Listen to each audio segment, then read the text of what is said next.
and which we keep on upgrading.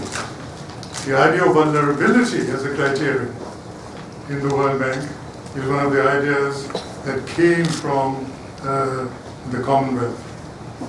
Legitimacy, inclusiveness, equity, better balance, this is the Commonwealth guideline which has been endorsed by the heads. So we had very productive 3 days here, Washington DC, starting with a high-level delegation of Commonwealth finance ministers who met the senior leadership of the IMF, World Bank, and Inter-American Bank, making a case for the need to address the problem of debt sustainability of small states. The Right Honorable Prime Minister of St. Kitts and Nevis, Dr. Denzel Douglas, who chaired this mission, will brief you about that.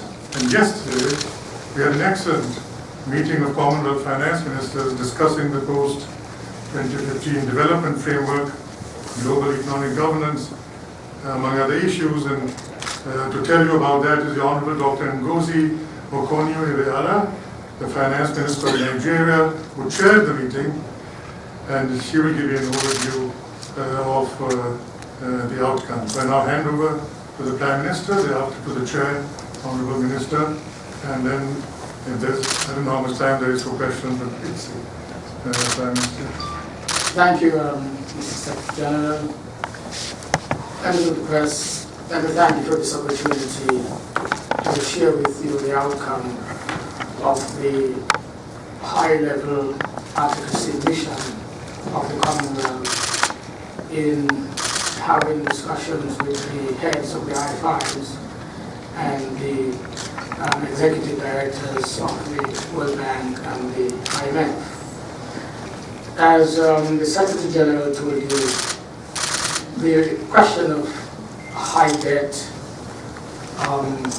fiscal consolidation, getting into several programs with the IMF, low growth, these are critical concerns of the members of the Commonwealth who are in particular described as small states.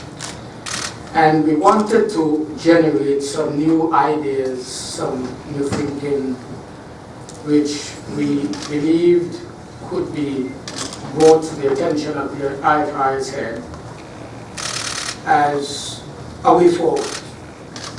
And I want to share them with you very quickly. We spoke of the question of debt swaps. We believe that there is enough climate finance money that is out there sitting, large sums of money which remain untapped for several reasons, and which could now be used to become involved in debt swaps in order to respond to the high levels of unsustainable debt that we are facing as small states. Then, of course, we recognize the continuing challenge of shocks, exogenous shocks, whether they are man-made or whether they are economic shocks that are imported into our open economies. We believe that we can structure arrangements so that counter-cyclical loans incorporating the idea to build these within the existing loan structures so that there are grace periods that can be activated upon surpassing pre-specified vulnerability thresholds.